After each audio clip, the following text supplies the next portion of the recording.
Que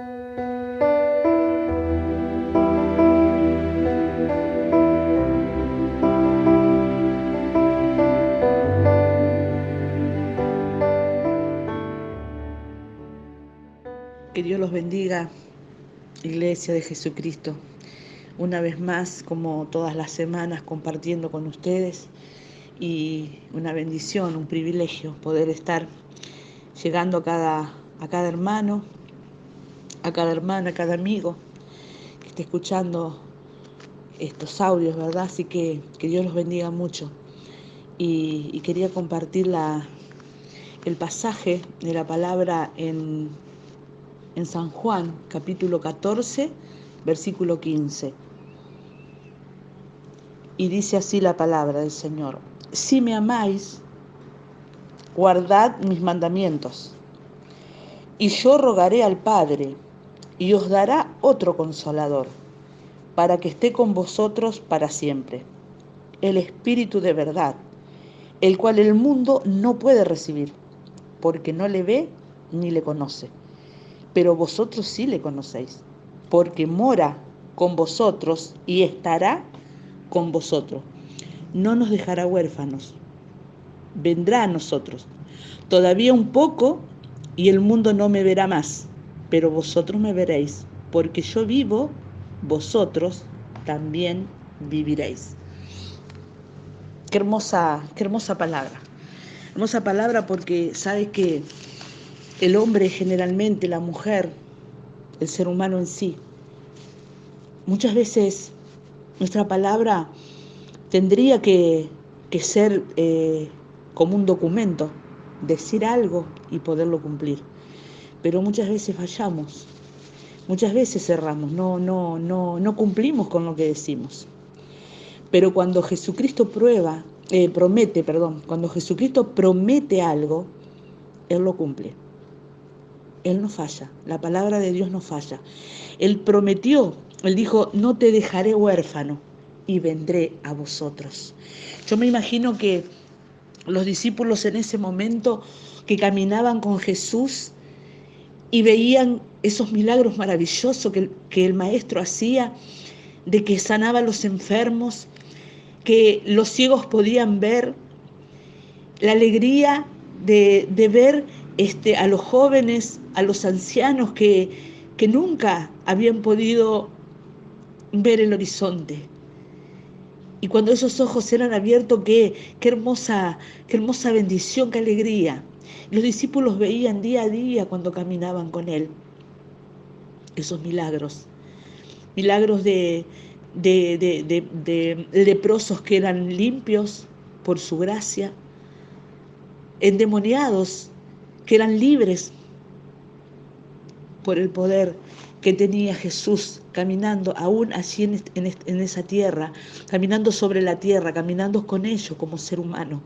Ellos veían esas cosas y me imagino que cuando Él le decía: conviene que yo me vaya, porque si no me voy, el Consolador no vendrá a vosotros. Y en muchas ocasiones, como nos pasa a nosotros, tenemos como una venda en los ojos, como que no nos damos cuenta, hermanos, de la parte espiritual, lo importante que es. En muchas ocasiones no entendemos la palabra. Y Él estaba hablando de que era necesario, les convenía a los discípulos que Jesús pudiera irse y sentarse en el trono donde estaba su Padre, porque enviaría a nosotros el Consolador, aquel Espíritu Santo maravilloso que moraría con nosotros y estaría con nosotros hasta el fin. Y Jesús veía la bendición que eso iba a ser. Y los discípulos quizás se iban a encontrar como desamparados, como ovejas sin pastor. Y sabe que prometió y cumplió. Él, cuando ascendió a los cielos, después de haber sido crucificado, después de haber resucitado, de haber mostrado el poder maravilloso de la resurrección, la victoria en la cruz, porque venció a Satanás, venció a la muerte con poder y con mucho dolor, por supuesto, porque Él derramó Dice que las gotas de sudor eran como gotas de sangre, sufriendo en la cruz del Calvario. Y envía al Consolador. Nosotros tenemos esa hermosa ventaja, esa hermosa bendición que, como dice acá, el mundo no le conoce. Dice, porque no lo puede recibir, porque no lo conoce y porque no cree, porque han rechazado en muchas ocasiones. Yo sabe las veces que rechacé la gracia de Dios. Cuando me hablaban a mí, yo no quería saber nada. Entonces no podía recibir a este Espíritu Santo. No lo podía recibir, y una vez que conocí, una vez que me hice, que entregué mi corazón a Cristo, pude recibir esa gracia, como te pasa a vos, hermano, como te pasa a vos, hermana, que tantas veces quizás rechazaste y no querías. Por eso dice que el mundo, los del mundo, los que no reciben a Cristo en su corazón, no pueden ver esta gracia. Pero qué privilegio para nosotros. ¿Sabes por qué? Porque Él es tu consejero, Él es mi consejero. El hombre, la mujer, por más buen consejo que nos quiera dar en algún momento, puede ser errado, puede ser equivocado. Y erramos justamente con ese consejo. Quizás te ha pasado, a mí me ha pasado. Consejos que a vos te parecían buenos, porque se parecían un poquito a lo que vos estabas imaginándote, hiciste las cosas y te fueron mal.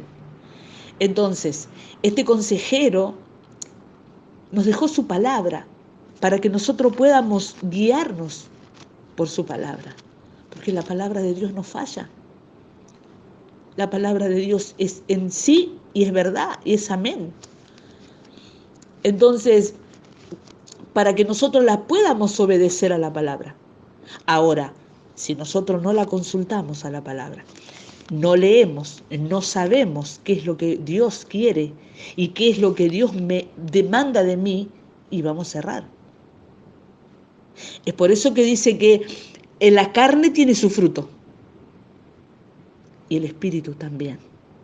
Y los deseos y los frutos de la carne van en contra de la del Espíritu Santo. Por eso que el Espíritu Santo quiere venir a nuestras vidas y necesita tomar tanto el control de nuestras vidas para que nuestros deseos y nuestra voluntad y nuestra carne comience a morir, comience a quedarse allí sin ese fruto de la carne, sino que podamos tener el fruto del Espíritu. Entonces, estaba diciendo que el consejero, por medio de su palabra, nos enseña a caminar, nos enseña a obedecer conforme a la voluntad de Dios. Es por eso que David decía, lámpara es a mis pies tu palabra. Porque imagínate que vamos caminando en una calle de barro, en una noche oscura, hay barro, hay agua, y nosotros no queremos embarrarnos, no queremos pisar el barro. Entonces tenemos que prender una linterna, un encendedor, un celular para poder pisar, no sé, arriba de una piedra, en un pedacito de pasto, para no embarrarnos, para no caernos, ¿verdad? Pero si nosotros no prendemos un encendedor, una linterna, una luz, nos vamos a meter seguro en el barro y vamos a resbalar, hasta podemos caer, o no, pero sí nos vamos a embarrar todo. Entonces, ¿qué significaba cuando David decía, lámpara es a mis pies tu palabra? La lámpara era esa luz que alumbraba el caminar del salmista, el caminar de David, para poder seguir el consejo de Dios, para él no errar, para no equivocar, para no embarrarse, para no contaminarse, para no fallar, como tantas veces hemos fallado. Por eso él decía, lámpara es mi pie, es tu palabra. Pero tenemos que tomar la determinación de decir, quiero hacer conforme a la voluntad de Dios. Y trasladar, por ejemplo, cuando nos trasladamos a algún lugar, ¿le pedimos la guía del Señor? Decimos, Señor, ¿es de parte tuya que yo pueda ir a tal lugar a vivir, a trabajar o a hacer tal cosa? ¿O nos vamos así nomás y después cuando nos va mal echamos la culpa a otros y a veces a Dios? Pero yo oré. hermano, oramos, pero en muchas ocasiones oramos y hacemos nosotros nuestra voluntad. No nos quedamos a tomar el tiempo necesario para ver, Señor, ¿qué es lo que quieres de mi vida? ¿Es esta tu voluntad? Por eso es que también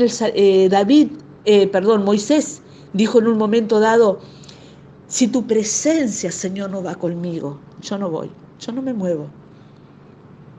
Acá vemos dos profetas de Dios, dos siervos de Dios, a David alumbrándose en su camino con la palabra de Dios y a Moisés sin moverse de algún lado, sin la presencia de Dios, sin la aprobación de Dios, no estaba con él. Así debemos hacer nosotros. Nosotros que, como dice acá, que estará con nosotros, que morará en nosotros. Le preguntamos, hermano, le preguntamos, Señor, ¿estás de acuerdo y conforme a esto, más allá de mi deseo? ¿Sabe que el deseo y la necesidad imperiosa de hacer algo en nuestras vidas es muy fuerte, muchas veces, porque nos gusta eso? Y vamos a ponerlo en distintas áreas, vos ponelo en distintas áreas de tu vida, en todo, en lo sentimental, en lo material, en el trabajo, en el área que sea. Es muy fuerte nuestro deseo, porque queremos y queremos hacerlo. Ahora, cuando el Espíritu Santo dice que Él redarguye nuestro corazón y nos dice, no está bien lo que vas a hacer, no te va a ir bien, no es bueno, no es aceptable, yo no estoy de acuerdo, ¿nos volvemos o seguimos haciéndolo? Lo tenemos a Él morando en nuestro corazón. Qué lindo que Él está allí morando en nuestro corazón, ese consolador, ese consejero, para que nosotros dejemos de errar, dejemos de equivocarnos, dejemos de fracasar para poder obedecerle a Él. Él nos convence de pecado, hermano, nos amonesta cuando vamos a hacer algo indebido, nos inquieta que lo que estamos haciendo no está bien, nos muestra que no es bueno, que es pecado, que no hay bendición y que no va a haber frutos buenos en mi vida, que va a traer dolor, que va a traer consecuencia. Pero no hacemos caso muchas veces. Y ese consejo y esa amonestación la dejamos pasar de lado. Y así sufrimos. Allí viene el problema. En Juan 16:8 dice que el Espíritu Santo nos convence de pecado, de justicia y de juicio. Nos muestra lo malo que hicimos y nos alienta a que nos muevamos al arrepentimiento. Que podamos decir, Señor, yo hice esto, pero en realidad escuché o leí en la palabra que no era de parte tuya, yo te pido perdón. Yo no quiero fallarte, estoy cansada de errar, estoy cansado de fracasar. Él nos convence, Él redarguye nuestro corazón, nos convence del pecado. ¿Sabe para qué? Para que nos vuelvamos al arrepentimiento. Ese arrepentimiento trae gracia, ese arrepentimiento trae gozo y también trae dolor por haberle fallado a Él. ¿Sabes que muchas veces que erramos, que fallamos, que pecamos, le culpamos a otro? Decimos, esto que está pasando es porque fulano hizo tal cosa. Porque, ¿cómo hizo Adán? La mujer que vos me diste, ella me dijo y me dio. Y en ningún momento reconocemos parte de nuestra culpa, que nosotros también tenemos, que nosotros también en esa actitud tuvimos un accionar de culpa. Y es ahí donde el Espíritu Santo nos dice, arrepiéntete. Y qué hermoso poder escuchar a un hermano, a alguien decir, sabe que hicimos las cosas mal, pero parte de la culpa tuve yo, porque hice esto y esto, porque permití esto. Pero siempre buscamos echarle la culpa al otro. El otro tiene la culpa. Siempre estamos mirando y culpando a otros. Nosotros nos creemos inocentes de todo. De repente el Espíritu Santo llega y te muestra. ¿Y qué? ¿Vos no sos culpable? ¿Vos no hiciste esto? ¿Vos no fuiste partícipe? ¿No podías haberlo evitado? ¿Hiciste algo para que eso no pasara? ¿Y qué hacemos cuando el Espíritu Santo nos muestra? ¿Nos arrepentimos? ¿O quedamos así como estamos? El Espíritu Santo mora en nosotros y está en nosotros para ayudarnos, no para condenarnos, sino para que no erremos más, para que algún día podamos estar juntamente con Él. Sabe que este maravilloso Espíritu Santo también transforma nuestras vidas, trae frutos de amor. Cuando alguien habla mal sin motivo de vos y podemos demostrar que lo bendecimos al hermano, al familiar, al amigo, en lugar de querernos vengar, ahí ya hay un fruto del Espíritu dentro de tu vida y de la mía. Qué lindo que cuando ese Espíritu Santo también viene y trae paz a mi corazón en medio de una situación difícil. Y que en otro momento hubiésemos reaccionado de otra manera y nos damos cuenta que, oh, qué bueno, yo en otro momento hubiese hecho esto y esto. Y hoy hubo paz en mi corazón. Hoy pude pasar esa prueba. Qué hermoso, hermanos. ¿Sabes que camino a Emaús iban dos de sus discípulos? Y dice la Biblia que cuando le fueron abiertos sus ojos, pudieron reconocer a Jesús, que caminaba al lado de él. Por muchas horas caminó. Y uno después le pregunta al otro cuando lo reconocieron, ¿no ardía nuestro corazón? Qué hermoso que pueda en nuestro corazón inquietarnos cuando el Espíritu Santo nos está mostrando que hay algo que debemos cambiar, algo que debemos dejar, algo que debemos arrancar de nuestras vidas, hacer un giro para que Él pueda seguir llevándonos a toda verdad. Él nos lleva a toda verdad. Él transforma nuestros corazones, Él nos bendice y quiere darte una gracia especial. Y yo me quedé con esta, hermano. Dice que el mundo no le conoce. Pero quizás vos estás escuchando, vos que no le conocías, o que no sabías que había un Espíritu Santo que puede guiarte y que puede ayudarte a dejar de pecar, a dejar de errar, a dejar de fracasar. Estás a tiempo, porque Él dice que no quiere que nadie perezca, sino que todos procedamos al arrepentimiento. Ese arrepentimiento donde le podemos decir, como dijo David, oh Señor, he pecado. Y el pecado está siempre delante de mí. Y lo malo que no quiero hacer, eso hago. Ayúdame. Y Él extiende su mano. Y el Espíritu Santo va a comenzar a morar en tu vida si tú le recibes como Salvador de su vida. Acércate a algún hermano y pregúntale cómo debes hacer. Cómo podés comenzar a orar. Y el Espíritu Santo también va a estar contigo. Porque Él no murió solamente por un grupo de personas, sino que Dios, el Padre, amó de tal manera al pecador, a todos los habitantes del mundo, para que todo aquel que en Él crea, que no se pierda, sino que tenga vida eterna. Acéptale en tu corazón. Y nosotros, los hermanos de la iglesia, estamos a tiempo de dejar los frutos de la carne para poder rendirnos a la guía, a la instrucción, al consejo, a la amonestación del Espíritu Santo, para que nuestras vidas sigan siendo transformadas y podamos seguir caminando de triunfo en triunfo y de victoria en victoria. Dios los bendiga mucho, mis hermanos.